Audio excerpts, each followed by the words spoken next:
Selamat pagi Bapak Ibu Saudara yang dikasihi oleh Tuhan Yesus Kristus. Pagi yang luar biasa di minggu pagi ini. Saya percaya berkat rahmat Tuhan baru setiap pagi untuk Anda dan saya. Meskipun kita beribadah melalui online, tetapi saya percaya setiap firman yang ditabur tidak akan pernah kembali dengan sia-sia. Oleh karena itu siapkan hati kita, pikiran kita, dalam waktu 1 jam ini untuk kita boleh bersama-sama ibadah, bersama keluarga dimanapun saudara berada. Yuk mari kita berdoa bersama-sama. Terima kasih Bapak Surgawi buat minggu yang luar biasa indah ini Tuhan. Kami bersyukur, terima kasih buat berkat-berkat dan perlindungan Tuhan untuk keluarga kami, untuk rumah tangga kami.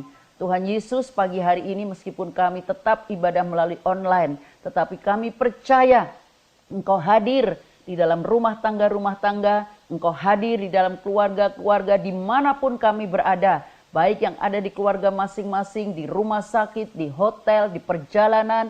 Tuhan, Roh-Mu bersama-sama dengan kami semuanya. Nama Tuhan dipermuliakan. Dan pagi hari ini Tuhan kami akan bersuka cita bersama dengan Engkau ya Bapa. Terutama firman-Mu pada pagi hari ini. Di dalam nama Tuhan Yesus Kristus kami mau buka hati kami, pikiran kami Tuhan untuk Engkau sendiri yang beracara sepanjang 1 jam ke depan ini. Di dalam nama Tuhan Yesus Kristus, haleluya, amin. Puji Tuhan Bapak Ibu dikasih Tuhan, pagi hari ini saya mengucap syukur bisa berjumpa dengan Bapak Ibu dimanapun Anda berada. 1 bulan ini kita sudah berbicara tentang hikmat, ya betapa pentingnya hikmat. Dan Yakobus mengingatkan buat kita semuanya siapa yang membutuhkan hikmat, hendaklah minta sama Tuhan. Ya, yang dia memberikan dengan murah hati buat Anda dan saya. Nah pagi hari ini kita akan belajar bersama-sama satu kebenaran firman Tuhan yang masih ada hubungannya dengan hikmat. Di dalam Yakobus pasal yang ketiga ayat 13 sampai 18. Bagaimana kita tuh memperoleh hikmat dan kita bisa hidup dengan benar. Ya, khususnya di dalam perilaku kita sebagai anak-anak Tuhan. Ayat 13 dikatakan, siapa di antara kamu yang bijak dan berbudi, baiklah ia dengan cara hidup yang baik, menyatakan perbuatannya oleh hikmat yang lahir dari kelemah lembutan. Jika kamu menaruh perasaan iri hati dan kamu mementingkan diri sendiri, janganlah kamu memegahkan diri dan janganlah berdusta melawan kebenaran. Itu bukanlah hikmat yang datang dari atas, tetapi dari dunia. Dari nafsu manusia dan dari setan-setan. Ayat 16. Di mana ada iri hati dan mementingkan diri sendiri, di situ ada kekacauan dan segala macam perbuatan jahat. Tetapi hikmat yang dari atas adalah pertama-tama murni, selanjutnya pendamai, peramah, penurut, penuh belas kasihan dan buah-buah yang baik, tidak memihak dan tidak munafik. Ayat yang ke-18, dan buah yang terdiri dari kebenaran ditaburkan di dalam damai untuk mereka yang mengadakan damai. Puji Tuhan, Bapak Ibu Saudara yang dikasihi Tuhan, orang yang mempunyai IQ tinggi di dunia ini, ya, itu rasa-rasanya udah hebat sekali. Tetapi orang yang IQ-nya tertinggi di dunia lawan dengan orang yang berhikmat, apa perbedaannya? Bapak Ibu, ada seorang yang bernama William James Sidis. Dia tercatat ya sebagai orang yang paling memiliki IQ yang paling tinggi di dunia. IQ-nya itu 250 sampai 300. Tepatnya kalau nggak salah dia memiliki IQ 260. Padahal rata-rata IQ yang dimiliki oleh manusia di muka bumi ini adalah sekitar ya 90 sampai 110. Ada sih yang lebih ya seperti siapa tuh Albert Einstein 190, tapi William ini luar biasa sekali 260 Bapak Ibu. Ya, dia bisa membaca koran pada waktu umur 2 tahun, bayangin. Ya, kemudian dia kuliah di Harvard ya, di Harvard University dalam usia 11 tahun dan di situ dia cuman kuliah, tetapi dia juga memberikan kuliah tentang dimensi keempat kepada 100 pengajar dan kepada siswa fakultas matematika di Harvard. Memang dia ini jagonya matematika. Ya, jadi menurut keterangan dia juga bisa menguasai bahasa 40 bahasa di dunia. Luar biasa sekali, ya. Tetapi meskipun dia punya IQ yang tinggi, hidupnya tidak cemerlang Bapak Ibu yang dikasihi Tuhan. Dia mati umur 46 tahun ya, dan bahkan dia pernah dipenjara karena demo ya. Kemudian bekerja sebagai tukang ketik ya, gajinya kecil hanya untuk mencukupkan kebutuhan dia sehari-hari. Bahkan akhir hidupnya dia tinggal di satu rumah yang kumuh di Boston ya, dengan hobinya mengumpulkan tiket-tiket kereta atau tram yang dibuang orang. Bayangin Bapak Ibu, dia seorang yang punya IQ tinggi, kepandaian dan pengetahuan ada di dalam hidupnya. Tetapi si William ini tidak memiliki hikmat. Bapak Ibu saudara yang dikasihi Tuhan. Jadi betapa pentingnya hikmat dimiliki oleh kita masing-masing. Ya, hikmat dapat dilihat dari perilaku atau kehidupan seseorang. Ya, jadi Bapak Ibu dikasihi Tuhan, orang yang pinter belum tentu berhikmat. Nah, ya ini ada contoh di Alkitab banyak sekali. Saya ambil sedikit aja, Abigail. Ya, Bapak Ibu tentu tahu, bisa baca nanti di dalam 1 Samuel 25. Dia seorang wanita yang berhikmat. Ya, dia seorang wanita seperti saya dan ibu-ibu semuanya. Ya, tapi luar biasa sekali. Ya, ketika dia mengalami, keluarganya mengalami sesuatu yang benar-benar di dalam keadaan yang genting, ya, di mana dia ini punya suami Nabal kaya raya, tapi Nabal ini orang yang tidak berhikmat. Jadi pada waktu itu ya ceritanya nanti Bapak Ibu tadi saya sudah katakan baca di 1 Samuel 25 ya. Dia membuat kesel Daud dan pasukannya. Kenapa? Karena Nabal ini sudah ditolong oleh Daud dan pasukannya ketika menghadapi apapun juga. Tapi ketika Daud mengirim pasukan untuk menghadap Nabal untuk minta bantuan, Nabal ngomongnya gemesing. Ya kalau zaman sekarang bilang ngomongnya tuh nyinyir. Jadi benar-benar si Daud ini kesel. Ya, jadi dia bilang, "Oh, ini orang memang nggak tahu balas budi." Jadi Daud pergi ya menyerang Nabal dan dia hendak membunuh Nabal bersama seluruh orang-orangnya. Dan pada waktu itu Abigail mendengar berita ini. Ya, dia mendengar dari bujangnya. Dan tadi saya katakan Abigail seorang wanita seperti Anda dan saya. Dia langsung ya, dia ambil cara bagaimana untuk menyelamatkan keluarganya. Dia kirim makanan begitu banyak kepada Daud dan pasukannya. Dan apa yang terjadi Bapak Ibu dikasihi Tuhan? Ya, Abigail langsung naik kuda, dia lari menjumpai Daud ya. Pada waktu dia ketemu Daud di tengah jalan, si Abigail ini tersungkur sujud sampai ke tanah, dia minta ampun ya. Dia minta pengampunan untuk Nabal kepada Daud ya. Dan apa yang terjadi? Daud melihat perbuatan daripada si Abigail ini sehingga Daud akhirnya memutuskan untuk tidak menyerang dan membunuh Nabal. Bapak Ibu yang dikasihi Tuhan, ya, meskipun Abigail seorang yang wanita biasa, ya, ibu rumah tangga biasa seperti Anda dan saya, tetapi hikmat yang diberikan Tuhan untuk Abigail membuat Abigail dapat menyelamatkan nyawa daripada suami dan seluruh seisi rumah tangga dia. Nah, ini luar biasa sekali Bapak Ibu teman-teman semuanya. Ya, kita belajar tentang apa itu hikmat. Dan pentingnya kita sebagai anak-anak Tuhan memiliki hikmat. Ya, nomor 1 dikatakan tentang wisdom. Wisdom is ability to see life from God's point of view. Jadi hikmat itu adalah kemampuan ya untuk melihat kehidupan dari sudut pandang Tuhan. Ya, IQ, kepandaian, apalagi pengetahuan tidak sama dengan hikmat. Ya, beda Bapak Ibu. Dan ternyata yang menentukan bukanlah IQ atau pengetahuan, tetapi hikmatlah yang menentukan kehidupan kita ini. Hikmat ini membuat perbedaan Bapak Ibu yang dikasihi Tuhan. Saat Anda dan saya mengatasi tantangan, menghadapi masalah, ya, mengatur keuangan, menata rumah tangga, kita perlu hikmat Bapak Ibu. Jadi begitu pentingnya hikmat di dalam kehidupan kita sebagai anak-anak Tuhan.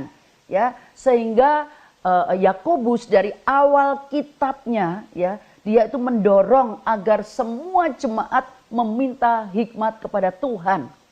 Ya, siapa yang kekurangan hikmat, minta kepada Tuhan yang dapat memberikan hikmat tersebut dengan cuma-cuma. Karena Bapak kita ini murah hati. Ya, Bapak Ibu Saudara yang dikasihi Tuhan, Pagi hari ini benar-benar kita membutuhkan hikmat, apalagi masa-masa COVID. Hikmat atau Sophia adalah kemampuan, ya, kemampuan untuk menilai dengan tepat dan mengambil tindakan yang tepat berdasarkan pengetahuan dan pengertian. Jadi kemampuan untuk menggunakan pengetahuan atau pengalaman, ya, dengan akal sehat dan pengertian yang mendalam. Itulah hikmat, Bapak Ibu yang dikasihi Tuhan. Ya, di dalam Perjanjian Baru kita lihat kata Sophia yang sering digunakan untuk menggambarkan kemampuan seseorang untuk mengikuti kehendak Allah.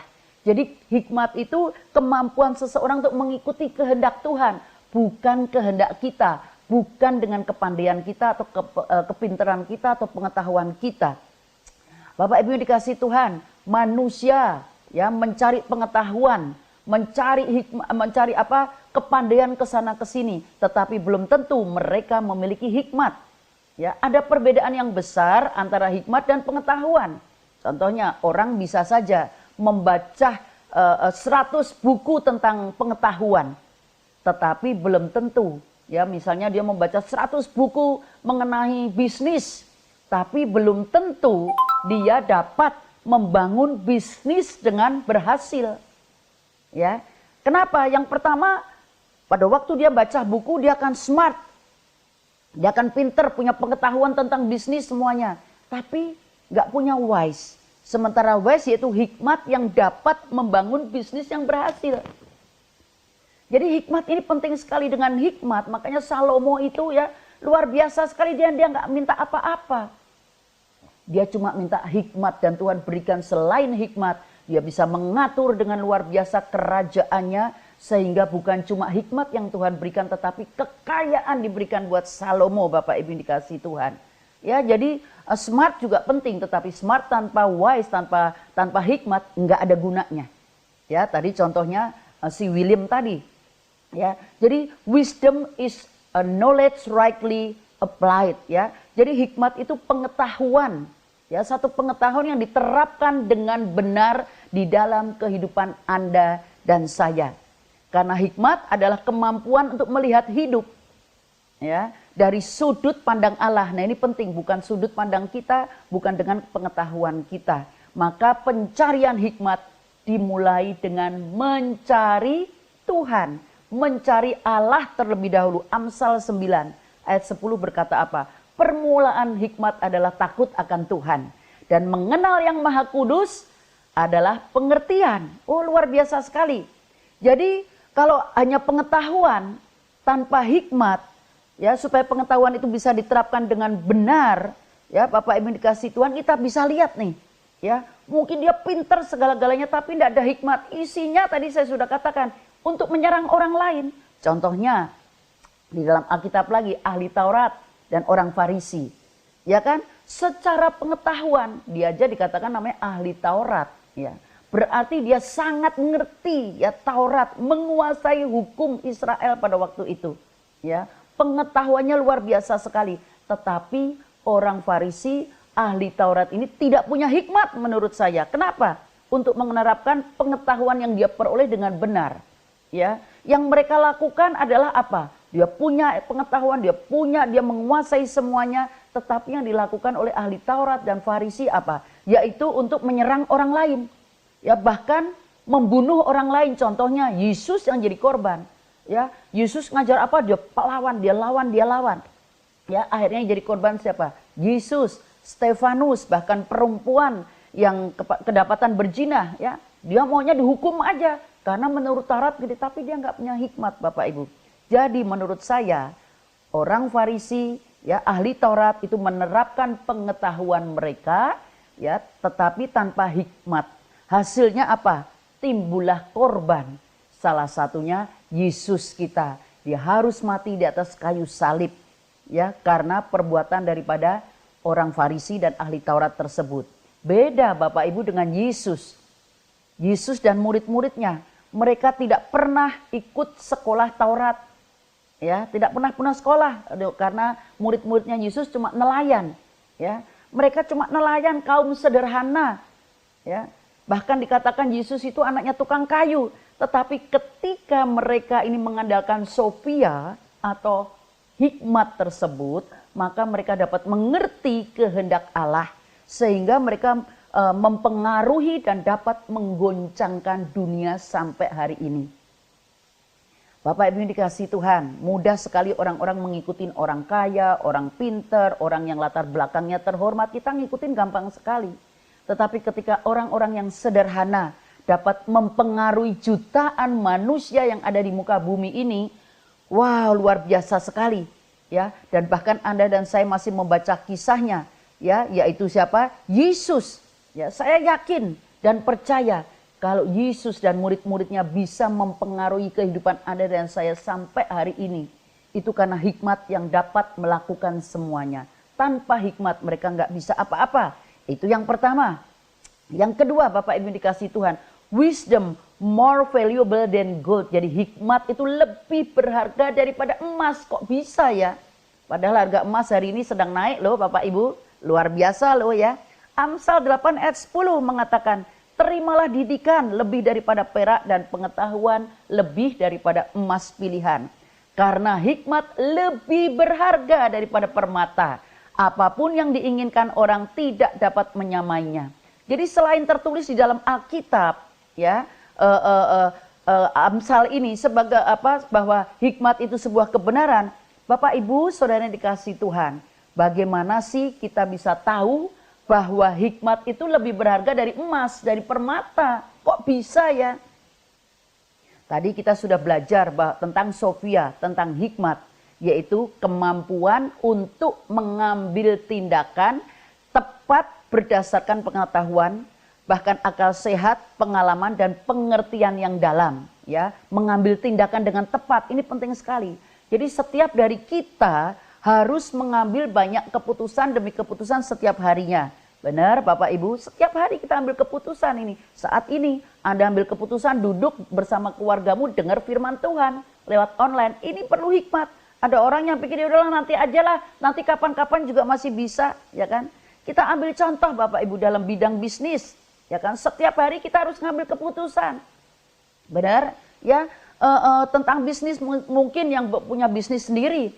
Dia harus mengambil keputusan, waduh beli barang nih gimana, perlu nggak ya beli barang sekarang, ya kan? Nanti kalau sudah beli barang, dijual harganya berapa ya? Bahkan kita boleh melihat di saat COVID saat ini, di mana ibu-ibu membantu suami membuat makanan, masakan untuk dijual, bingung mau masak apa ya?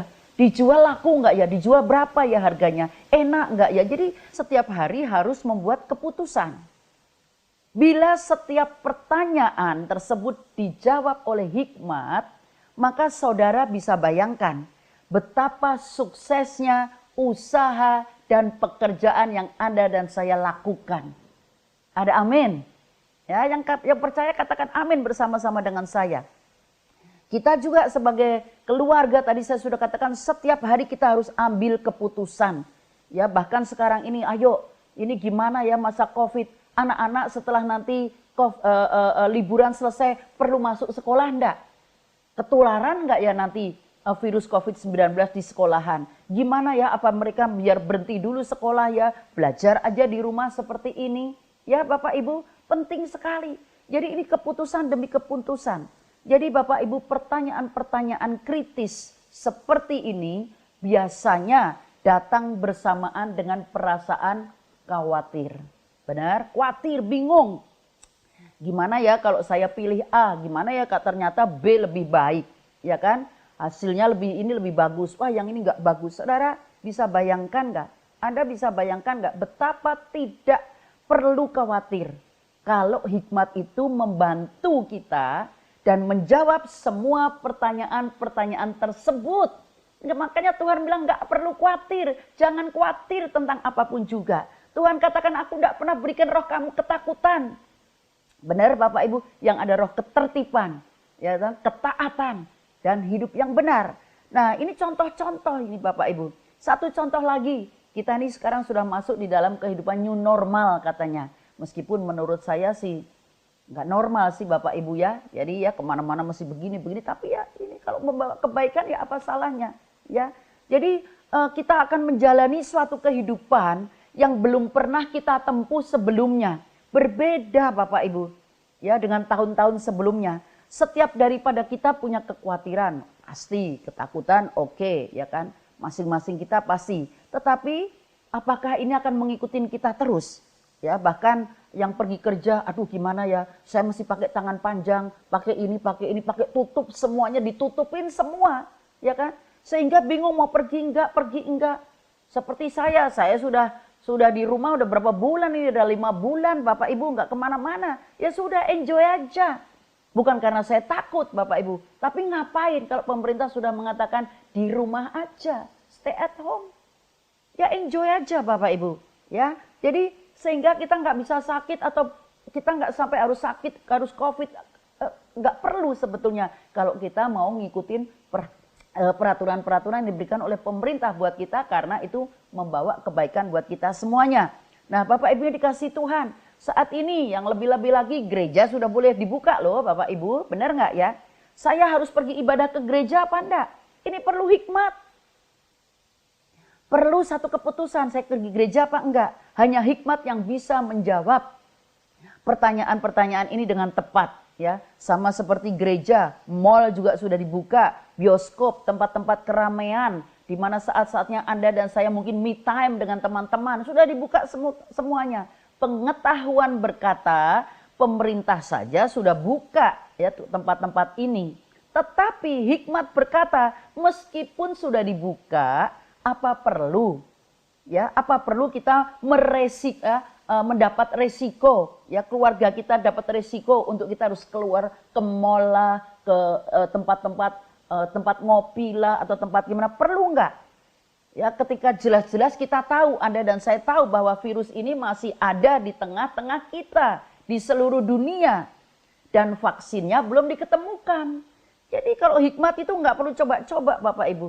Hikmat membantu Anda dan saya di dalam mengambil setiap keputusan-keputusan. Jadi setiap keputusan yang tepat ya dan benar itu bisa dinilai dengan uang. Maka Anda dan saya dapat mengerti kenapa kitab Amsal tadi mengatakan bahwa hikmat itu lebih berharga daripada emas, perak, dan permata. Ada amin ya?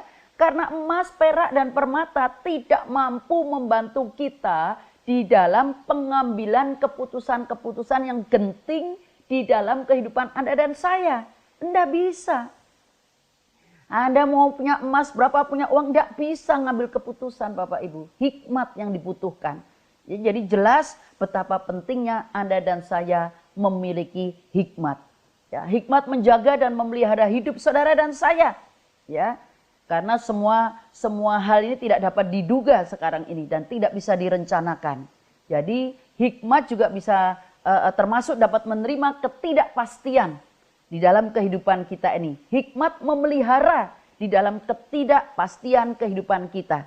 Amsal pasal 4 ayat 6, janganlah meninggalkan hikmat, maka engkau akan dipeliharanya. Kasihilah dia. Artinya apa? Kasihilah hikmat itu, maka engkau akan dijaganya. Oh haleluya, luar biasa Bapak Ibu. Hikmat akan membantu Anda dan saya untuk bertahan di dalam menghadapi kehidupan. Di dalam keluargamu, di dalam bisnismu.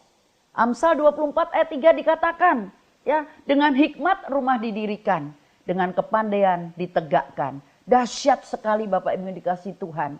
Ada amin ya. Jadi hikmat lebih berharga daripada emas, perak ataupun permata. Meskipun sekali lagi harga emas naik Bapak Ibu ya. Hikmat lebih penting dari segala-galanya. Yang ketiga, berbicara tentang hikmat, help ya. Jadi wisdom ya helps us in living right. Ya, artinya apa? Hikmat itu membantu kita, membantu Anda dan saya untuk hidup benar. Ya, hidup yang benar kita ini penting. Yakobus 3 ayat 13 tadi sudah ngomong bolak-balik Bapak Ibu. Ayo, ya dikatakan siapa di antara kamu yang bijak dan berbudi? Siapa? Ya kan? Baiklah ia dengan cara hidup yang baik, menyatakan perbuatannya oleh hikmat yang lahir dari kelemah lembutan. Nah, di dalam The Message ini luar biasa sekali. Do you want to be counted wise to build a reputation for wisdom? Ya, here's what you do. Ini loh yang harus engkau lakukan.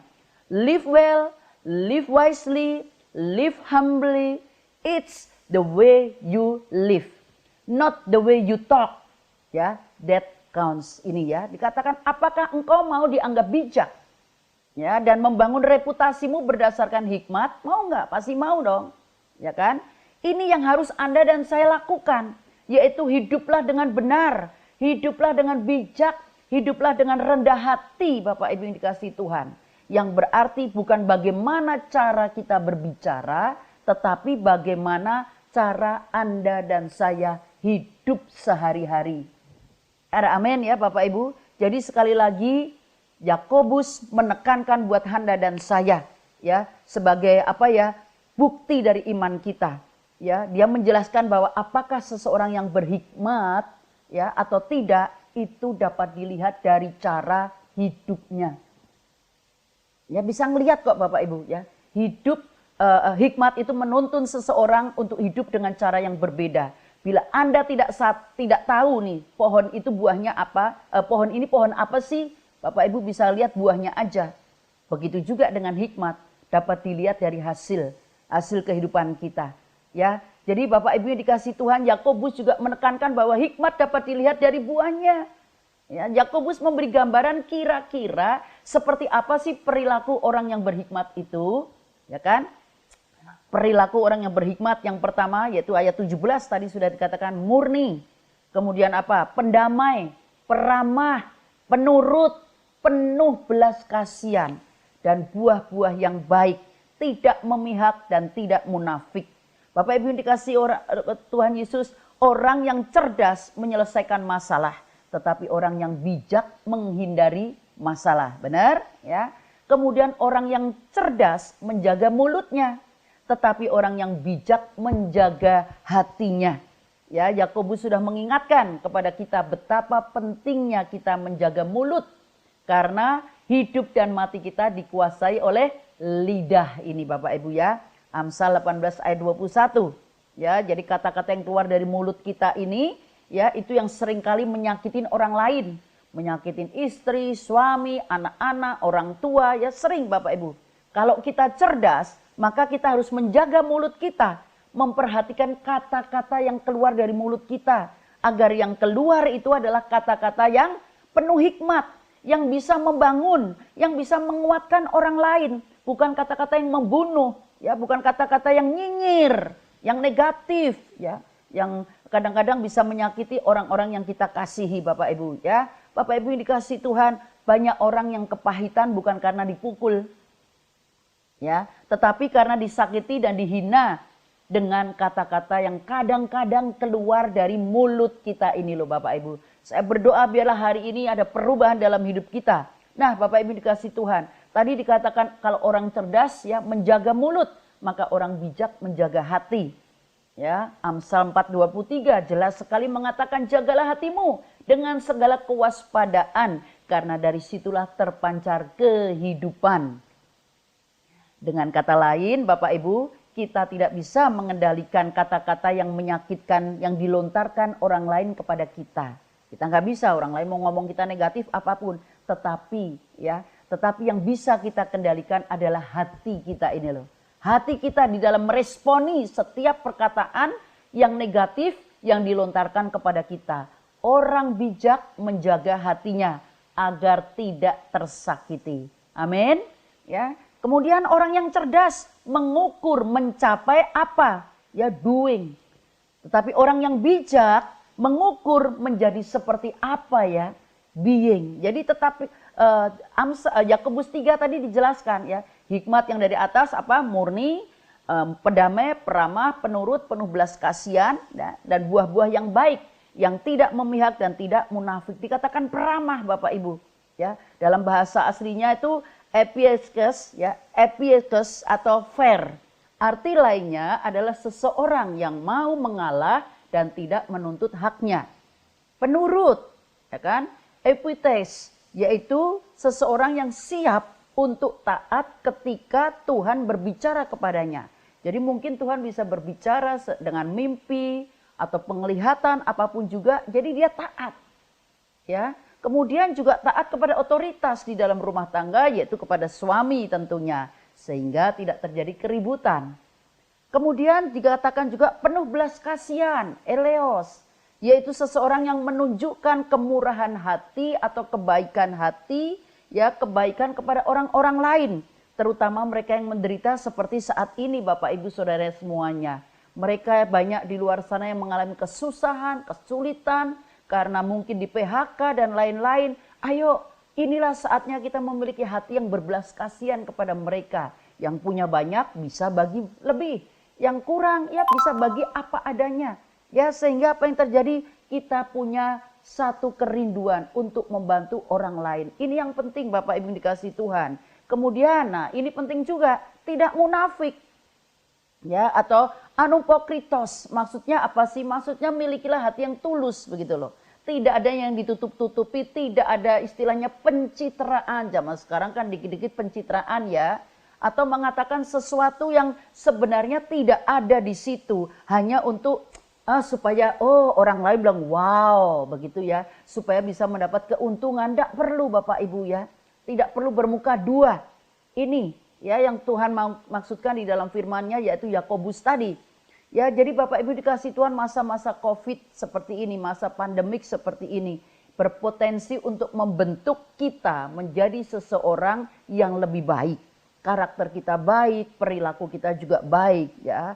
Jika kita bisa menerima dan bekerja sama dengan Tuhan ketika Dia membentuk kita, maka hidup kita ini akan dirubahkan sedemikian rupa.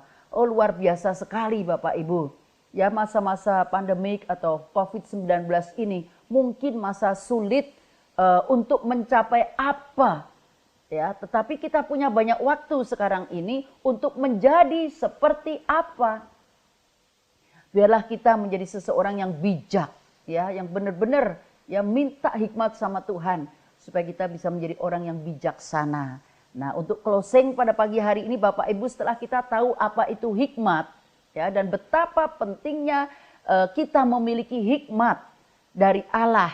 Pertanyaan yang terbesar yaitu bagaimana sih ya agar kita ini dapat memperoleh hikmat dari Allah tersebut. Gimana caranya Anda dan saya bisa memperoleh hikmat? Karena hikmat adalah kemampuan melihat hidup dari sudut pandang Allah. Ya, maka pencarian hikmat dimulai dengan apa? Dengan mencari Allah. Seperti tadi dikatakan dalam Amsal 9 ayat 10 bahwa permulaan hikmat adalah takut akan Tuhan. Dan mengenal yang Maha Kudus adalah pengertian. Ya, jadi Yakobus berkata, oleh karenanya kalau kita ini butuh hikmat, kita perlu dan harus minta kepada Tuhan. Yakobus 1 ayat 5 jelas sekali. Siapa yang kurang hikmat minta. Bapak Ibu, kita perlu ya, saat-saat ini kita perlu sekali yang namanya hikmat. Maka kita datang kepada Tuhan. If you lack knowledge, go to school. But if you lack wisdom, get on your knee. Artinya apa? Kalau kita kekurangan pengetahuan, pergi ke sekolah belajar. Tapi kalau kurang hikmat, ayo berlutut, berdoa, minta sama Tuhan. Inilah saatnya ya, di dalam kita bisa memutuskan kehidupan kita, kita perlu Tuhan. Maka Allah yang murah hati akan memberikan dengan senang hati kepada Anda dan saya. Bapak Ibu yang dikasihi Tuhan, banyak hal yang tidak kita ketahui saat menjalani new normal ini. Ya, semuanya berubah. Tetapi Allah berjanji akan memberitahukan kepada kita apabila kita mencari Dia dengan segenap hati kita. Yeremia 33 ayat 3 mengatakan, berserulah kepadaku, maka aku akan menjawab engkau. Ya, dan akan memberitahukan kepadamu hal-hal yang besar dan yang tidak terpahami, yakni hal-hal yang tidak engkau ketahui. Oleh karenanya pagi hari ini mari kita berdoa, meminta hikmat dari Tuhan untuk melalui hari-hari kita di dalam normal yang baru ini Bapak Ibu semuanya. Oleh karenanya ayo, inilah kesempatan kita selagi kita di rumah saja. Berdoa dan berdoa, suami istri berdoa, Tuhan berikan hikmat buat kami untuk memutuskan apa yang harus kami lakukan. Maka saya percaya Allah sumber segala berkat, Allah yang murah hati akan memberikan dengan sukacita hikmat yang Anda dan saya butuhkan. Haleluya, puji Tuhan. Pagi ini saya percaya Bapak Ibu, ya kita sama-sama minta sama Tuhan, maka engkau akan diberikan. Cari, maka engkau akan mendapat. Ketuk, pintu dibukakan untuk engkau. Haleluya, mari kita berdoa. Bapak Surgawi, terima kasih buat pagi yang luar biasa ini ya Tuhan. Kami bersyukur punya Allah yang begitu murah hati buat kami. Bapak, pagi hari ini kami sudah belajar hikmat Tuhan. Betapa pentingnya hikmat di dalam kehidupan kami, melebihi kepandaian, pengetahuan yang kami miliki. Bapak, pagi hari ini hamba berdoa buat setiap kami yang kekurangan hikmat, biarlah kami boleh benar-benar mencari dan meminta kepada Engkau ya Tuhan. Dan kami yakin Engkau pasti memberikan buat kami. Pagi hari ini ya Bapak, terima kasih. Kami sudah membuka hati kami dan pikiran kami. Roh Kudus, Engkau membantu kami untuk kami boleh mencerna setiap kebenaran firman-Mu dengan baik.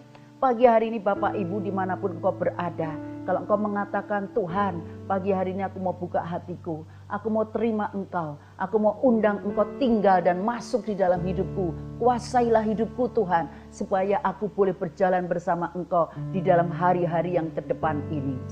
Haleluya, Engkau yang mau ikut dan mengaku Tuhan sebagai juru selamat pribadimu, ikuti doa saya ya. Bapak, terima kasih pagi hari ini hamba berdoa buat setiap kami yang membuka hati kami Tuhan. Dimanapun kami berada, Tuhan terima kasih. Engkau sudah mau menerima kami sebagai anak-anak-Mu. Dan pagi hari ini kami mengaku bahwa Engkau Yesus Kristus Tuhan, tidak ada yang lain. Pagi hari ini Tuhan, aku mau menerima Engkau sebagai Tuhan dan Juru Selamat pribadiku. Kuasailah seluruh kehidupanku dan keberadaanku ya Bapa. Terima kasih Bapa, Engkau mengampuni segala dosa-dosaku dan Engkau menjadikan aku anak-anak-Mu. Terpujilah nama-Mu ya Bapa. Oh haleluya Tuhan, terima kasih. Tuhan, hamba juga berdoa buat mereka yang sakit saat ini. Mungkin sakit di rumah sakit atau dimanapun. Tuhan, aku percaya Engkau ulurkan tangan-Mu yang berlubang paku dan menjamah mereka Tuhan. Sembuhkan mereka di dalam nama Tuhan Yesus Kristus. Engkau memberikan sukacita, Engkau memberikan damai sejahtera buat mereka yang susah ya Bapa. Engkau berikan penghiburan yang datang daripada Engkau ya Allah Roh Kudus. Yang berbeban berat biar Engkau angkat bebannya Tuhan. Engkau gantikan dengan kekuatan yang baru. Tuhan, terima kasih sekali lagi Bapa. Apapun yang sedang kami alami, persoalan apapun juga kami percaya pagi hari ini kami terima mujizat daripada Engkau. Terpujilah nama-Mu Tuhan. Engkau menghampiri keluarga demi keluarga pada pagi hari ini. Ada sukacita di dalam rumah tangga kami, ada damai sejahtera, ada kasih yang mengalir atas kehidupan suami, istri, orang tua dan anak-anak semuanya. Terpujilah nama Tuhan. Di dalam nama Tuhan Yesus Kristus kami berdoa dan mengucap syukur. Amin, amin, amin, haleluya.